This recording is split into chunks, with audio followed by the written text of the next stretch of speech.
Just want to make sure everybody, what's going on, people? What is going on? I just want to make sure all my connection is straight here before we get the show started. Everybody come on in. Everybody come into the chat. Hold on, I'm getting some of my settings right here.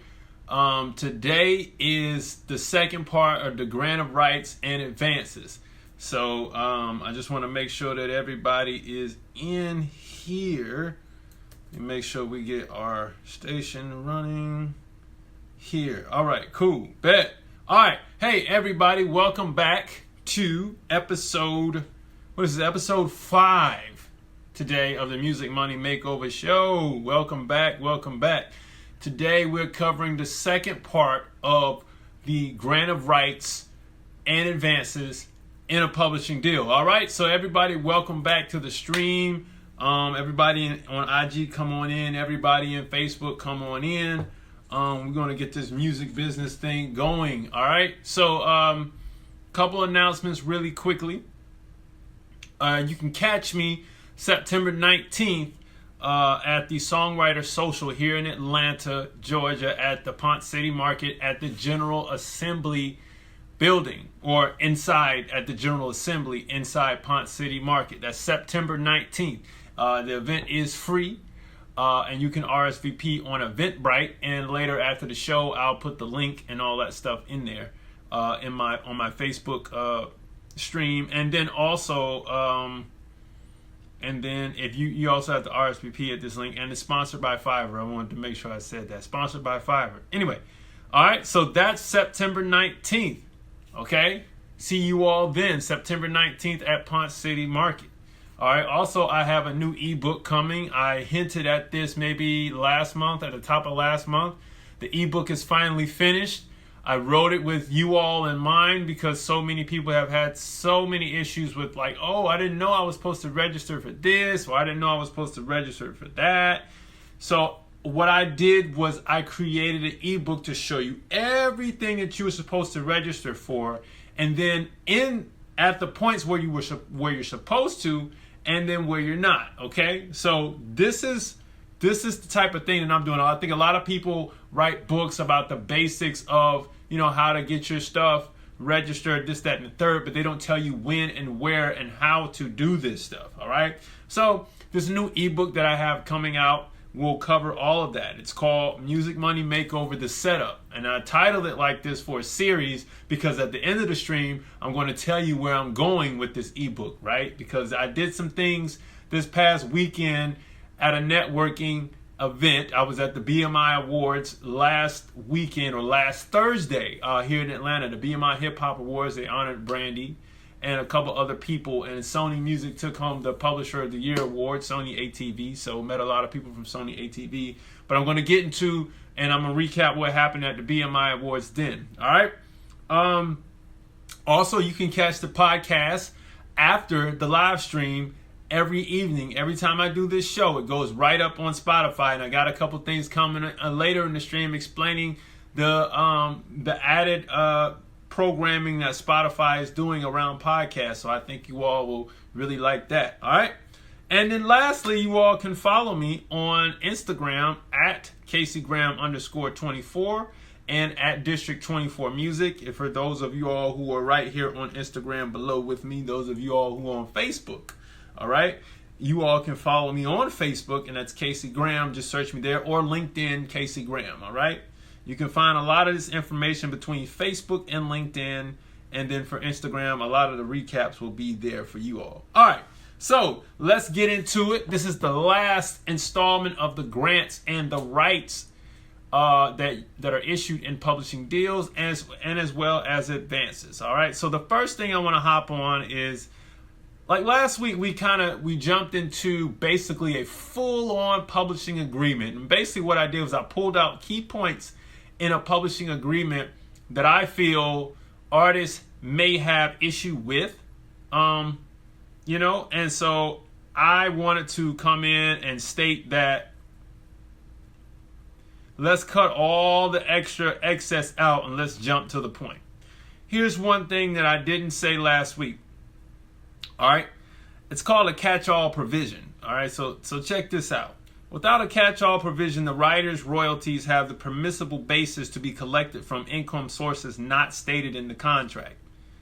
All right, I'll read that again. Without a catch-all provision, the writer's royalties, that's you, the writer, I'm speaking from a writer standpoint, but today I'm going to jump back and forth between publisher and writer. The writer's royalties have the permissible basis to be collected from income sources not stated in the contract. All right, this is good for writers. All right, somewhere in your publishing deal, you want to have this done.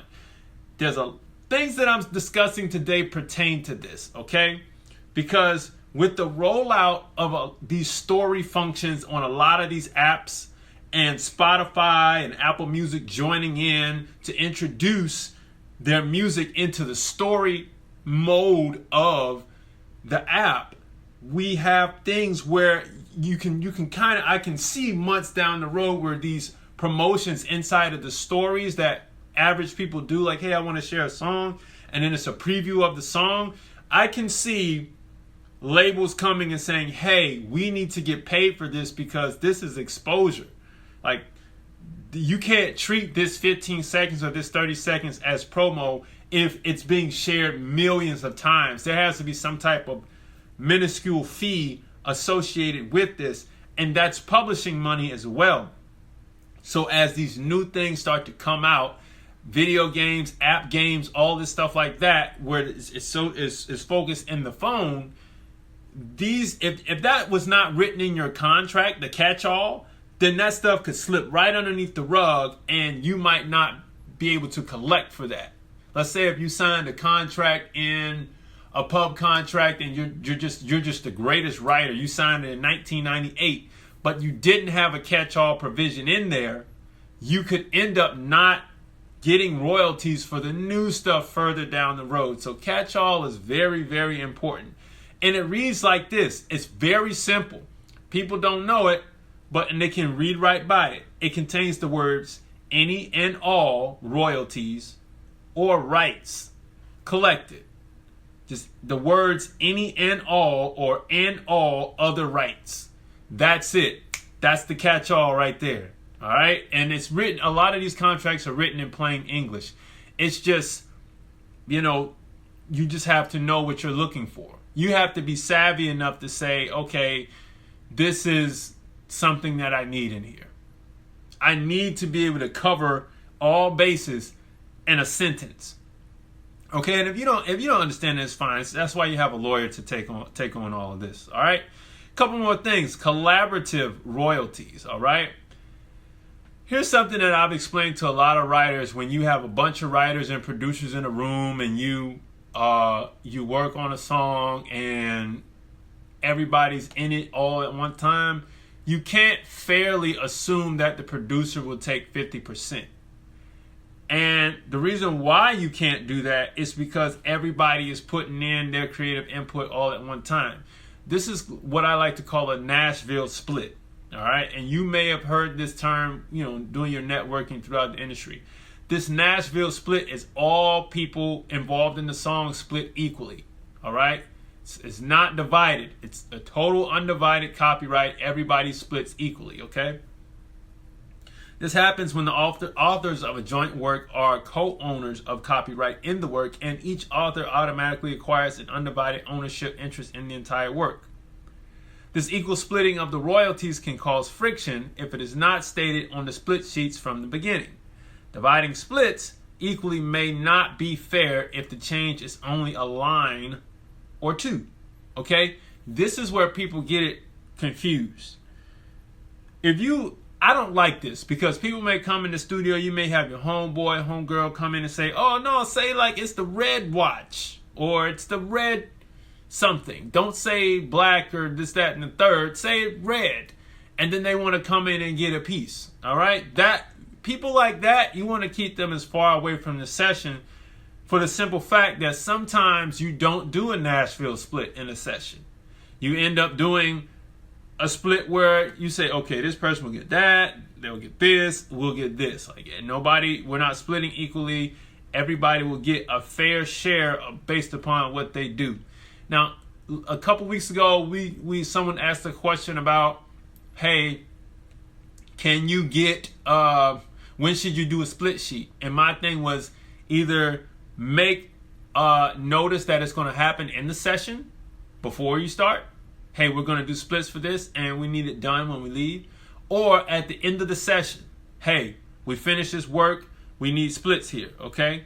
So you're either going to split it all together, or you're going to split it at the end of the session. Either way, you need to figure out if you're going to do an undivided joint work, or if everybody's going to get splits based on what it is they're doing, okay? Now, if you give your works to a publisher, you sign a publishing deal, okay? You give the right to the publisher. You give them the right to say, hey, look, I like this song. Let's see if we can get another writer on it, okay? And a lot of times this ends up not being fair. Because let's say you write the song, you got 100% of it or 50%, depending on what you did, if you did the music or the lyrics. And you write this song. You write this song, and then they go and get a writer outside of you. And then they write to it, and they may change a line, but in your contract, if you said, hey, yes, we will include, or this provision will be a joint work for anything that will be added to your works once you submit it to us. Let's say we need to change a couple lyrics and we feel that there's another writer that can do this better or change these melodies around, then we'll do that, and then we'll consider this a joint work, and that will reduce the copyright equally. Okay? What's going on, Eric Troy? What's going on, Russ Williamson Jr.? What's happening, y'all? Everybody welcome in. If that happens to your work, to me, it's unfair. I'm coming from a writer standpoint now. And even a publisher standpoint, I wouldn't necessarily put this in the agreement. All right? So you want to watch out for that, for joint works inside of your publishing contract. You want to make sure that your splits get divided equally. So if a publisher is going to take your work and get another writer to put something on it, you want to make sure that you have a provision in your contract to say that any additional writing must be approved by you, or it may not be what's the word I'm looking for? The publisher may not use their writing against an undivided split, right? So we're gonna have to divide this up. So if they wrote 2 lines and it made the record a smash, then they're gonna have to take what it is on those 2 lines. I'm sorry, like you're not gonna change the whole song and all the splits based off 2 lines that you changed, even though it made the record great. All right, watch out for this: joint works versus divided splits. All right, divided splits, let me just clarify. Divided splits are splits that are based on everybody agreeing that, hey, you get this piece, I get this piece, this piece. Joint works are splits based on, hey, everybody's in this room, everybody gets an equal split. Divided, copyright, and undivided. Divided means everybody gets a piece on whoever says who gets what. And undivided, joint work, meaning everybody gets an equal share. All right, now that that's clear, and if there's any questions, you all go ahead and drop them in the comment section. I'll answer those as I'm going along. Now, here's one point in a publishing agreement, and I have 2 points on this left, but this is my longest point. Demo recordings, okay? I have people that I know have signed deals, and I've stated this in several podcast live streams, that if you have a writer that signs to a publishing company and the publisher starts to finance you going around to studios to cut these demo recordings, this acts basically as a second debt on your deal against the original advance. So let me approach it from the publisher's standpoint first, okay? Cutting demos at the publisher's facility will, under many circumstances, be considered a work for hire, all right? Most publishing deals are going to say that anyway as a work for hire, and they need reason to signify that. So this is one way they do it. Cut demos at the publisher's facility or on third-party facilities at the publisher's dime. All right? And because of the fact that songwriters have the abilities to record demos themselves, most publishing deals are done on exclusive terms and not just the song basis. All right? Songs may also have to be turned into the publisher on a quota basis to fulfill minimum delivery requirements under the songwriter's terms. Publishers must keep this organized. Now, if you're a publisher and you got the bank to do this, I'm talking to independent publishers. I'm not talking to major label publishers because they do this all the time. It's not like it's necessarily a bad thing. It's kind of like those writer camps. You might have heard of writer camps where labels bring artists together and they put them in one room and see what they can come up with, and they buy out the studio for a set amount of time, and see what they can come up with. This is a way so that the publisher may add debt onto the deal. Of course, it has to be paid back. All right? But they may actually get some great songs. They're looking for the best way possible to get the best product. You, on the other hand, as a writer, for you to come to your defense, you have to understand that if they do this, you probably really won't have any say-so on it, okay? Unless you're dealing with the independent publisher, okay? I'm not saying that you can tell the publisher, hey, I'm not going to do that, but you may have a little more leverage with the independent publisher, okay? Understand, like I said, if they put you in the studio, they're flying you around, and you got an advance, anywhere from 50 to 200 grand, and you get right back in the studio and they put you in on their dime, that advance, those demo recording costs counts as an advance, up to 50%.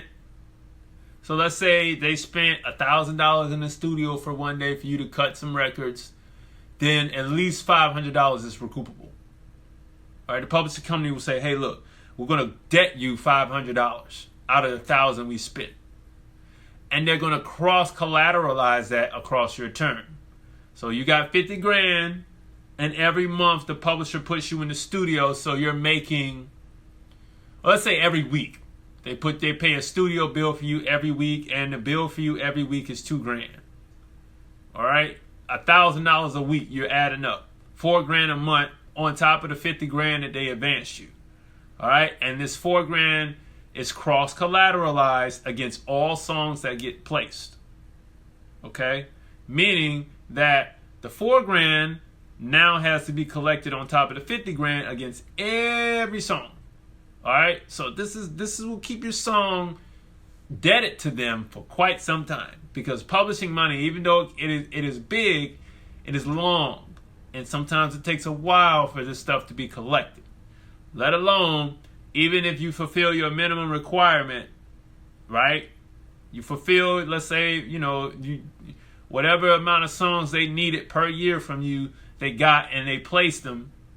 Even though you fulfill that, you still have to fulfill your debt from the year. So if you rack up, $100,000 in studio debt from the label, plus the 50 grand that you have to recoup, it's $150,000 on the first year. And you turned in all the minimum records that you needed to turn in, but you still got the $150 from the first year that you have to recoup.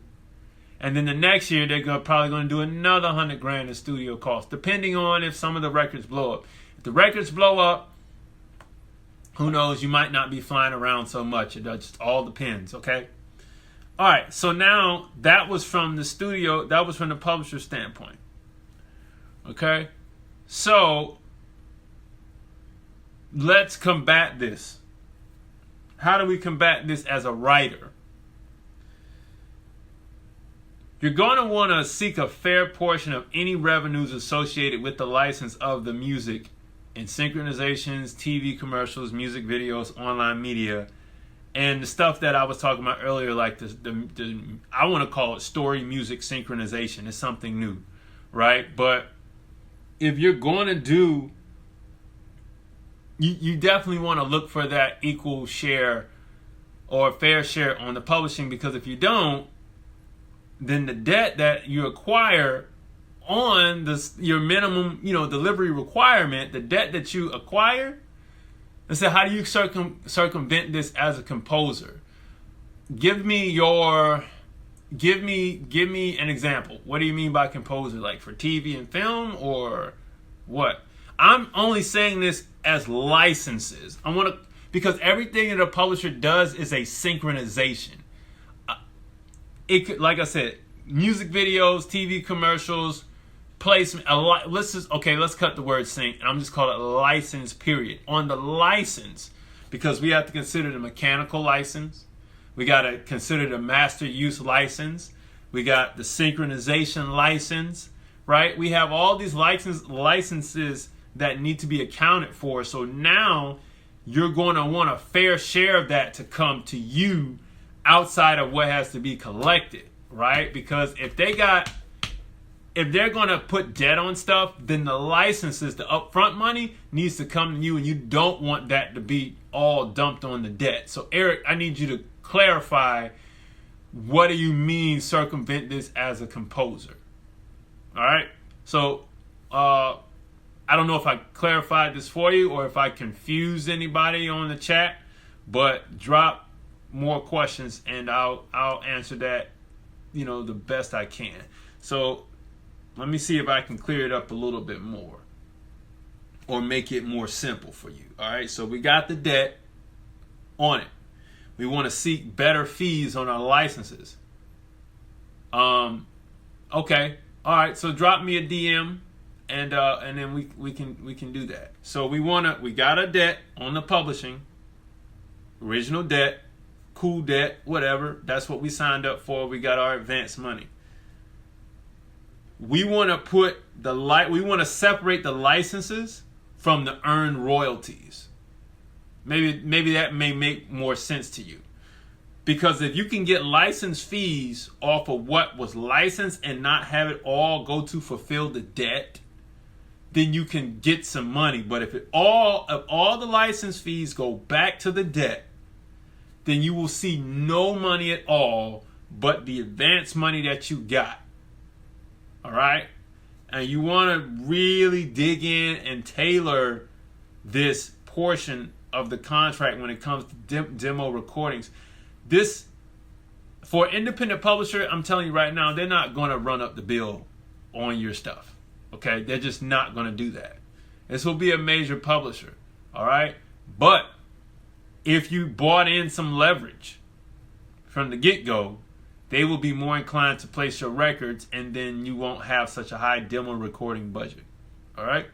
Now, from an artist-writer standpoint, you may want to put restrictions on how your unreleased songs are licensed so that they won't be released on a dedicated project that's like not related to yourself.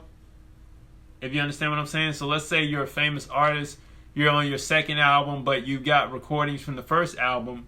What you don't want to do is you don't want to have those records that you wrote, like a Neo per se, or Babyface, or Teddy Riley or something. You don't want to have those records conflict with what you have coming out. Okay? So if the advances pertain I'm looking at the wrong thing. So like I said, you may want to put restrictions on how your unreleased songs are licensed that will not be released on a dedicated project related to yourself. That makes any sense. That's something simple. This is all around this demo recording area. This can get really funky in a publishing contract. So this is something that needs to be looked at.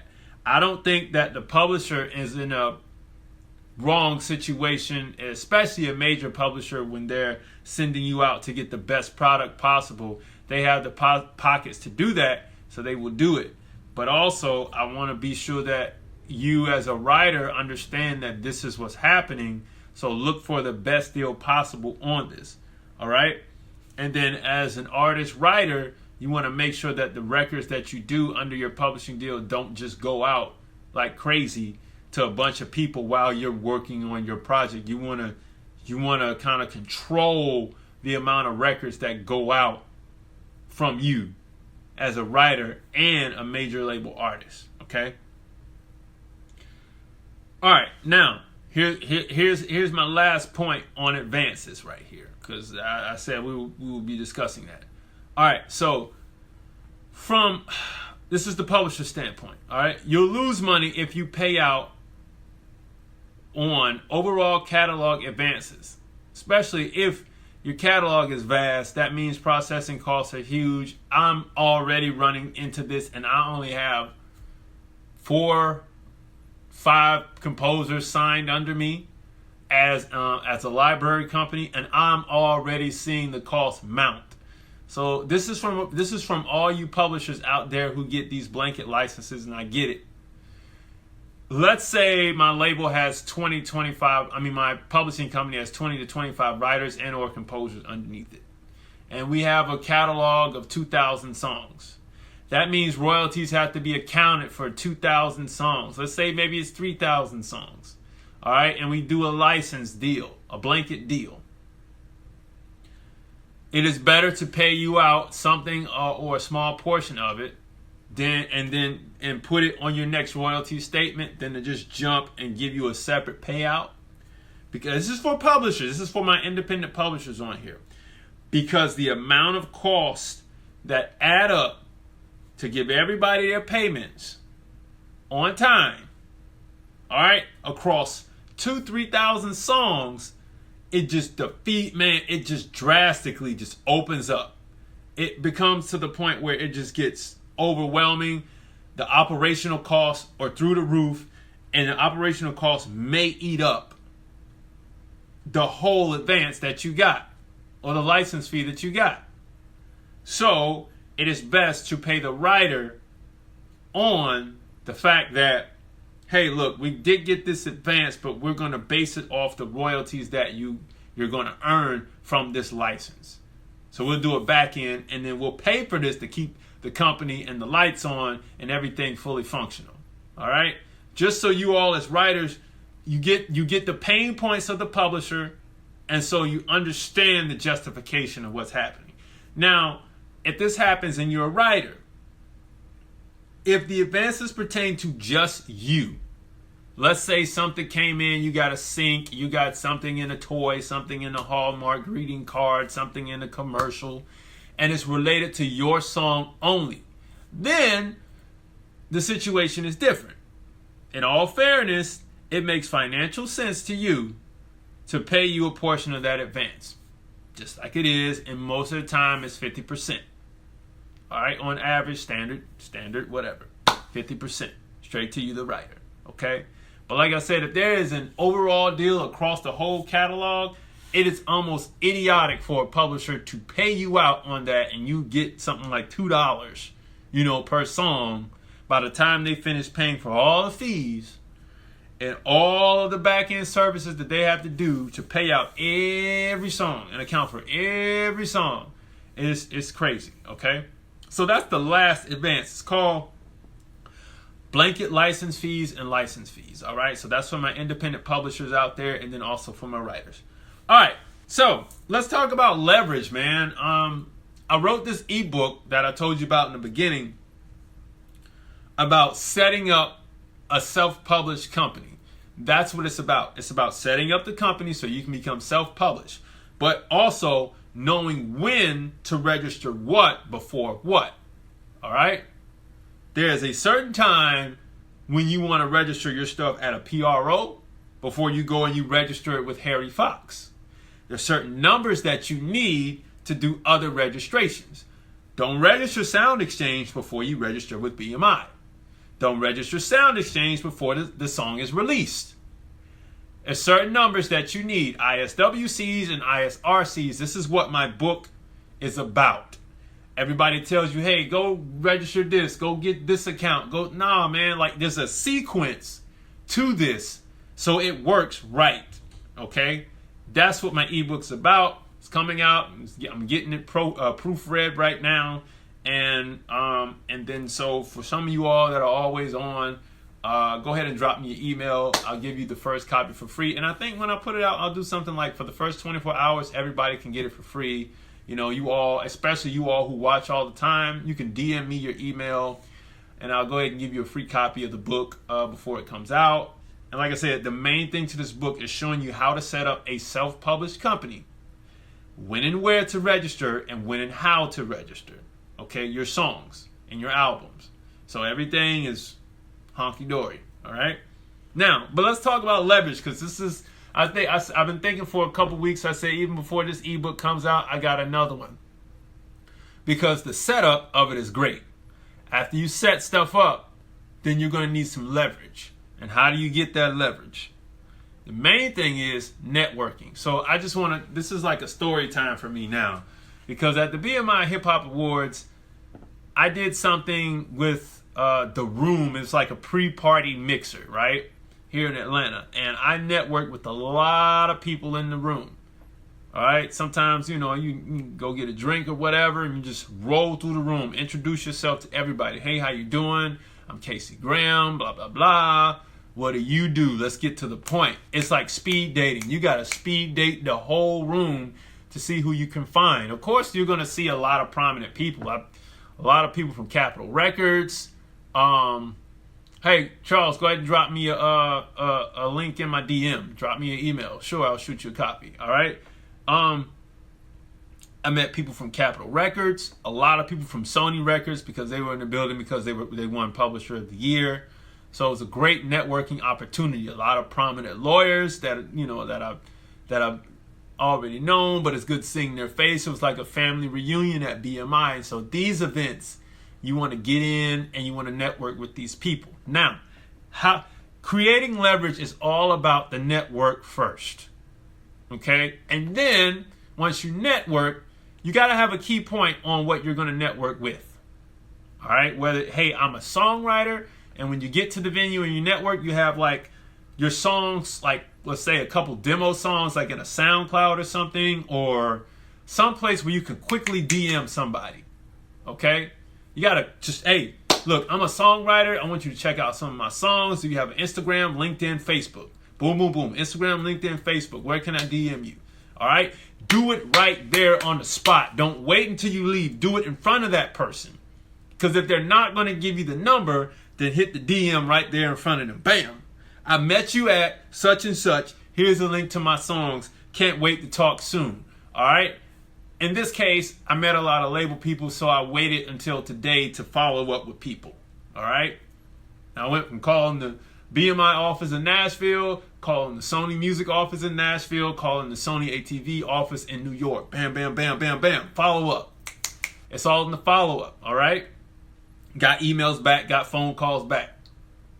Follow up again.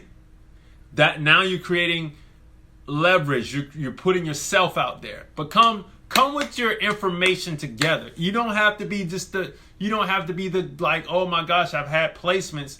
You just need to get in and network with these people so you know.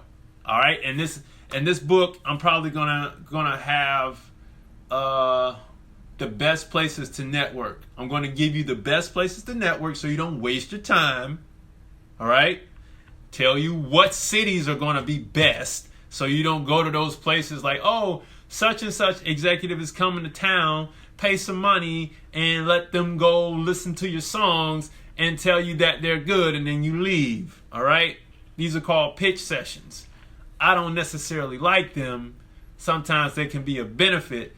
But I'll say a pitch session is best used when you go and you don't pitch and you network with the person after.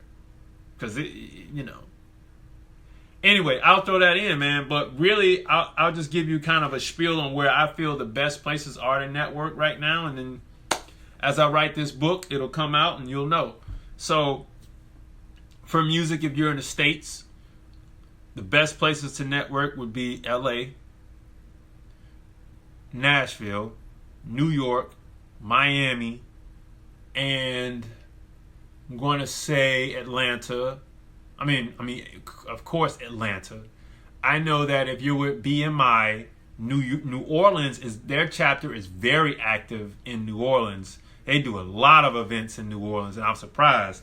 BMI only does a few here because in Nashville, they do a lot of events in Nashville. All right. Things like the ASCAP Expo, you want to be at that. Wherever your PRO is, find the calendar on their website and find out what's going on, and network there. Network with everybody at your PRO. Find out what they do and how they can be of benefit to you. Besides, you sign their contract, You need to know who these people are that work there. All right. You get your material together. It's quality material. Ask them, how can you put me in a place that will be beneficial to me? Introduce me to some producers or writers. All right. Vice versa if you're a producer or if you're a writer. Okay. And then from there, you move forward. Now, here's some other things that I like. I went to a pitch session at a group called NARUB. All right. I don't know what the acronym stands for off the top of my head, but it was like National Association of Record Industry. Yeah, National Association of Record Industry Professionals. All right. This is like a baby recording academy. All right. I know the owner of this organization. I went to dinner with her. I met a music supervisor through her. All right. And through that, I met people that worked at Live Nation. All right. And I just started building from there. I met more supervisors through this company, this organization. Then you have the Recording Academy. That's the people that issue the Grammys. All right. All you have to do is have one song commercially released, and you can go ahead and sign up for the Grammy account or Grammy Pro. All right. You'll be an affiliate and you'll get into these events. All right. I remember doing my first remix on a major label. It was for Jill Scott at Hidden Beach Records. And I got a check from City National Bank. And I wanted to know what it was. So I just happened to be at here in Atlanta. I was at where did I meet her at first? I met her it was a group in Atlanta called Georgia Music Partners. They're a music rights lobbying group. They were lobbying to get these laws changed in Georgia to make, to like give tax incentives for music industry professionals. And I met the vice president of the City National Atlanta branch. If those of you all who don't know, but you will know that in the industry, City National Bank is a private public bank that basically only deals with film and music. Okay. And you have to sign in to even get permitted into, especially in Atlanta, you have to sign in this book or have an account to get into the bank. Somebody has to bring you in, okay? I couldn't even cash my check at this bank. They turned me away and said, go to a regular bank. This was on top of the Sony Sony Pictures building here in Atlanta, all right? At the time, I think Sony Pictures moved their offices to a different building. But, stuff like that. You meet people like this all day long.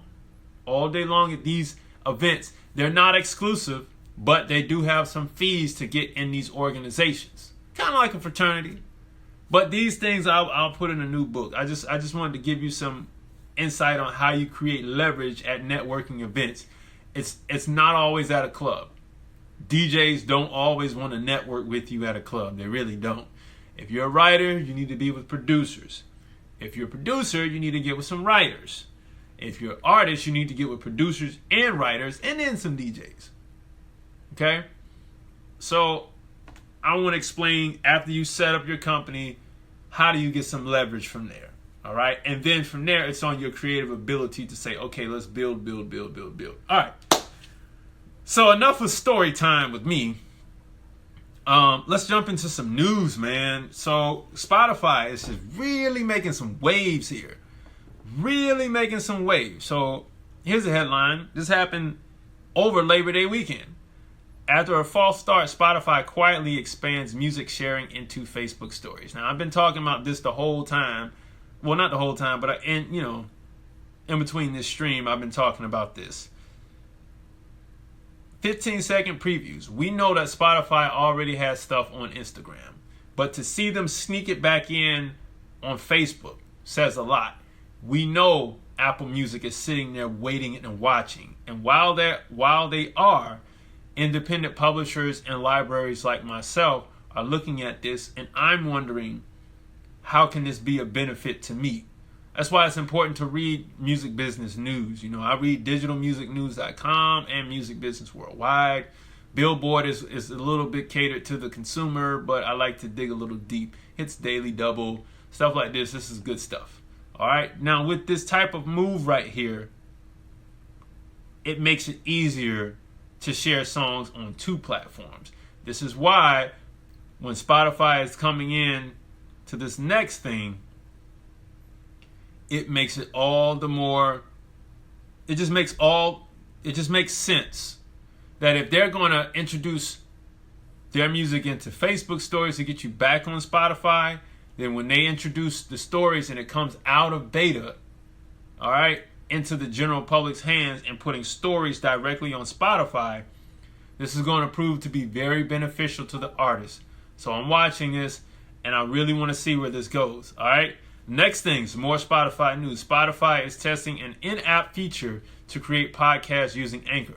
I told you last week, Spotify 2 weeks ago bought Anchor for $300 million. Okay. And so now they're integrating Anchor into Spotify. So I use Anchor to do these live streams. And that's how you all are able to get my podcast and my live stream right after this Facebook live stream. Immediately, I put it on Anchor and it's up on Spotify in a few minutes. Sometimes it may take a couple hours depending on the load that they have to process, but that's what I use. All right. It's all about content creation. You have to leverage all this technology. That's why I do this stream.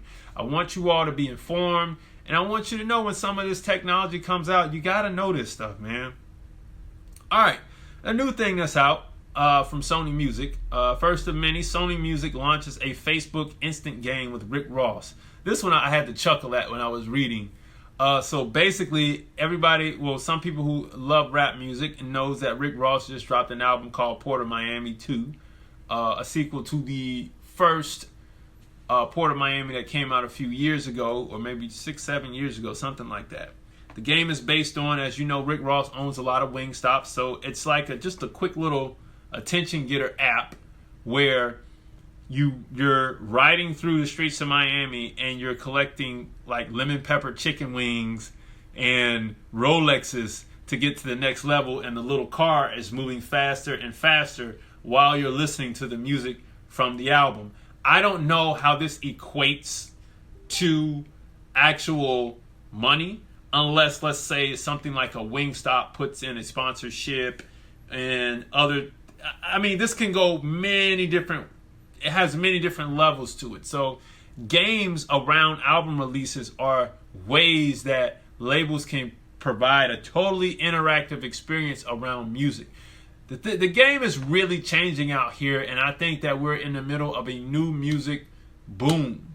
We're at the point where all the artists from the 60s and some in the early 70s are starting to hit that point where the copyright is running out and the copyrights will revert back to them.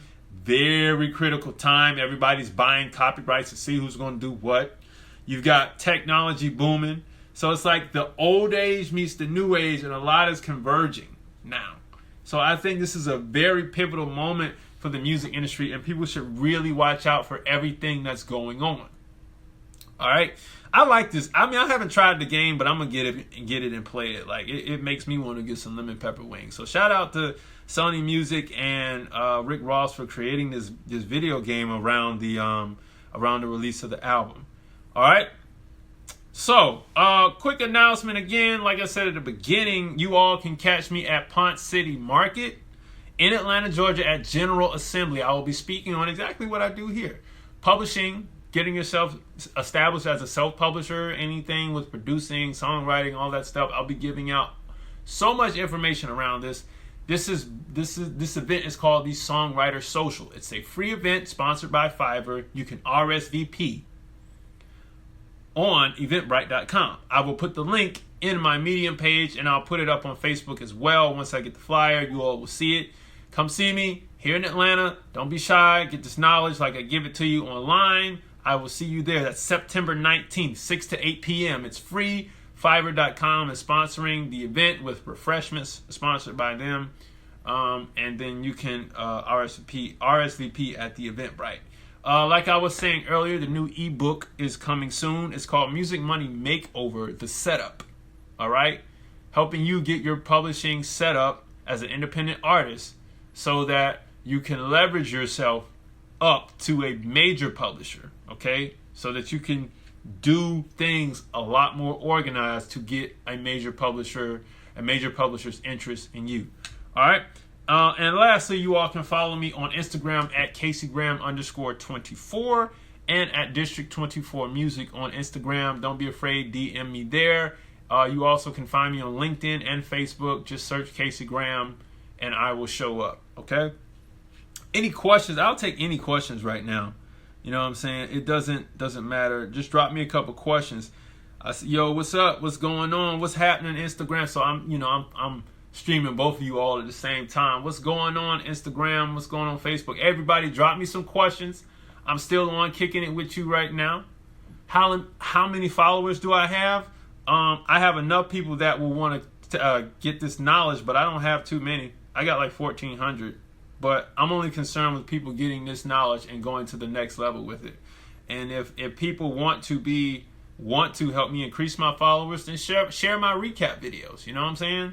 Like to me, the deals that I do behind the scenes, man, I can't get this thing to get off. Anyway, I'll see you all in a minute, Instagram. The deals that I do behind the scenes are important to me more so than the followers. The deals that I do behind the scenes for the people that are signed up to my publishing company and to my library are important to me to put money in people's pockets more so than the followers, right? Because I can get followers all day. I'd rather get people money. You know, like there's more money out there than the followers, and I understand that followers are important. Don't get it twisted. Otherwise, I wouldn't be doing this. More followers are great. So, hey, look, if you want to help me get more followers, then share my recap videos, man. I mean, there's a lot of information in it. All right? Let's see what's going on here. Yeah, man, I'll definitely keep sharing this knowledge. Any more questions? You all drop anything. I know a couple people said they got some stuff they wanted to talk to me about. Drop me a DM or drop some questions right now. I'll give you all a few more minutes as I'm scrolling through what happened in this live stream. Drop me a few more questions.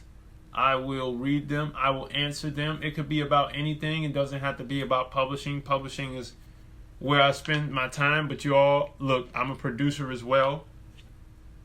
So, if you got questions about that, if you got questions about, hey man, where do I get the best samples and drums from? Drop me a question there. No question is a dumb question unless you don't ask it. So let me know, man. But yeah, like look, that is the podcast for tonight. But I want to encourage you all to just go out and and go out and network, because this is how you're going to create this leverage. If you don't create this leverage for yourself to get yourself out there, nobody's going to care. All right? Casey, how's the music climate in Houston? I don't frequent Houston a lot. But that guy, what's the artist from Houston? Toby Nwigwe, the independent artist that does those videos every week with his wife and his now newborn baby. Toby Nwigwe, he's big. I mean, Houston has been there for a minute, man. They have an independent spirit, and the industry is all the same. You have to find the nooks and crannies and where you can flourish at. So, explain that question to me a little bit better, Charles. Like, what are you asking? I'm not understanding what you're asking me. Like, are you asking me like, where's the best places to get started in Houston? Or are you just saying like, are there good people in Houston for music? Or what are you saying? So let me know. I want to make sure I answer your question the right way.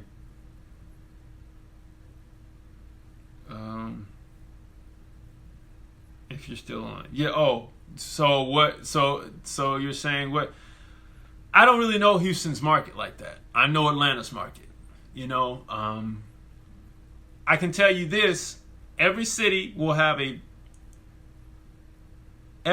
has a venue that is an open mic venue.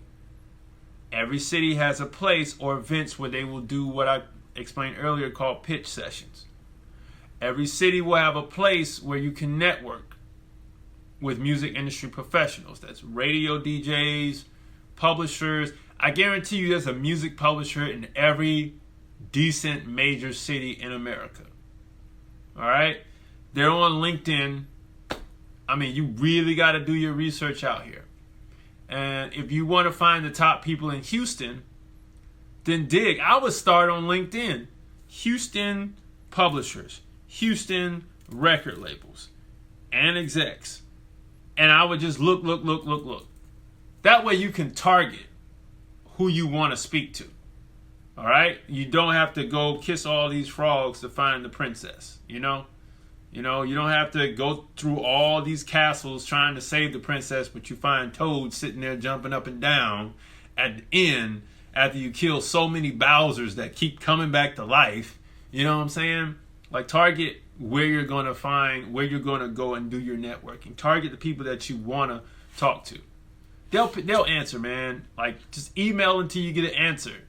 An unanswered email is not a no. It's just not an answer. All right? So do that. You guys, any more questions before I hop off? Any more questions? I'll give you a couple minutes to type them in.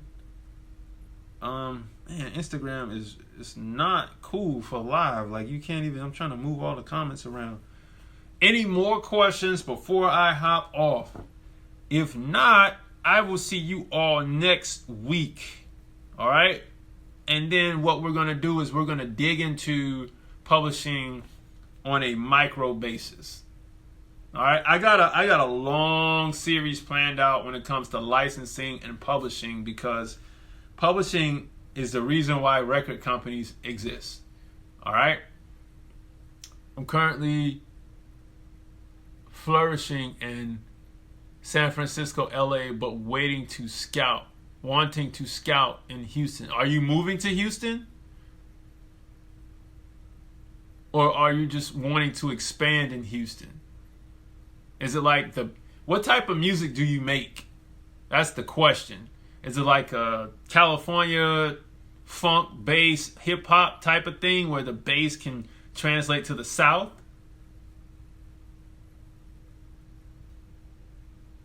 Okay. You want to expand? If you have a California sound, I wouldn't expand if I wasn't going to Houston. And unless you got connects in Houston, that's great, right? But if you're gonna leave California and start expanding in Houston, I wouldn't do that. I would just go up the coast. If you're in San Fran and LA, just go to San Diego, right? Just cover that whole coast, man. Like, hit every city. I mean, California is big. Like, I would cover the whole state. And then I would leave California and I would go to Arizona. And then if I can get from all of California to Arizona, then I would move to Texas. So I don't know what the sound of your music is. I don't know if it's rap, hip hop, R&B, if you're just doing a live band thing, if you're a house band. If it's hip hop and has a California sound, I would focus on growing. Okay, you have a multi-production team in all genres. My Houston Connect is connected. Okay, well, if it works, see what it does. So I'm in Atlanta, so I don't really travel to Houston. My markets are like, I'm in Atlanta, Nashville, New York, and LA. So I'm in the major cities. Houston is a secondary market. I've been there a couple times. Beautiful city, gigantic for no reason at all. But it's I'm pretty sure you can make it there, man. I mean, it's still a lot of stuff. There's that. What's the other girl? What's that new 13-year-old girl coming out of Houston? Young Lele or something like that. That got signed to Empire Records that everybody's been seeing. Like, she's 13 doing these freestyles out here like an alien or something. Yeah, she's from Houston, man. I mean, she's got the buzz going down there. But everybody's still down in Houston. I love Houston music, man. Devin the Dude is one of my favorite artists down there. So, but yeah, man. Hey, Charles, look, I think you DM me, man. We'll connect. Let's connect online after the show. And maybe we'll talk later this week. But anyway, everybody, that's the show. I'm out of here. And I will holler at you all later. You can catch this podcast up after I put it on Anchor. and it will be on Spotify sometime tonight. Hopefully they approve everything in the next hour or so you can go back and listen to the stream, and I'll edit out all this other stuff that I'm talking about at the end. See you all next week, 8:30 every Tuesday. I'm right in here in the room with you all talking music rights, music publishing, record deals, and all that stuff. All right? Peace. All right.